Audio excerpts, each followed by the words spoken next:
ഇന്ന് പട്ടമൊക്കെ വറുത്തല്ലേ? വലിയൊരു വട്ടായിരുന്നു. നോട്ടീസ് ഇന്ന് എഴുതിപ്പിച്ചു. നിങ്ങൾക്കെല്ലാം ഫുള്ളാണോ? ഓ എനിക്കൊക്കെ ഫുള്ളാണ്. നിനക്ക് ഫുള്ളാണോ?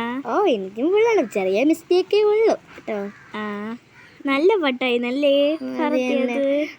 സിദ്ധാർത്ഥിന്റെ പട്ട അടിപൊളിയായിരുന്നു. ഓ അടിപൊളിയായിരുന്നു. കൊണ്ടുവന്നെങ്കിൽ അടിപൊളിയായിരുന്നില്ലേ? ഓ സിദ്ധാർത്ഥിന്റെ ഏറ്റവും കിടില പട്ടമായിരുന്നു. നല്ല പറന്നല്ലേ? പക്ഷെ അടിപൊളിയായിരുന്നു കേട്ടോ. പിന്നെ എല്ലാരും കൂടെ കൊണ്ടുവന്ന് അല്ലേ? അടിപൊളിയായിരുന്നു. കുറച്ചൊക്കെ ബസ്സിലൊക്കെ പാട്ടിട്ടല്ലേ? പാട്ടിട്ടോ? ഓ പാട്ടിട്ടല്ലേ? നല്ല ടൂറിസ്റ്റ് പാട്ടായിരുന്നല്ലേ? നല്ല രസമാണ്. ഈ ടൂറിസ്റ്റ് ബസ്സിലൊക്കെ പോയ അടിപൊളിയായിരുന്നു. ഓ നല്ല രസമായിരുന്നു. ഇന്ന് മലയാളം എഴുതിപ്പിച്ച് എത്ര ഫുൾ മാർക്കുണ്ടോ? എനിക്ക് ഫുൾ മാർക്കുണ്ട്. നിനക്കാ? എനിക്ക് ഫുൾ മാർക്കുണ്ട്. നല്ല രസമായിരുന്നു.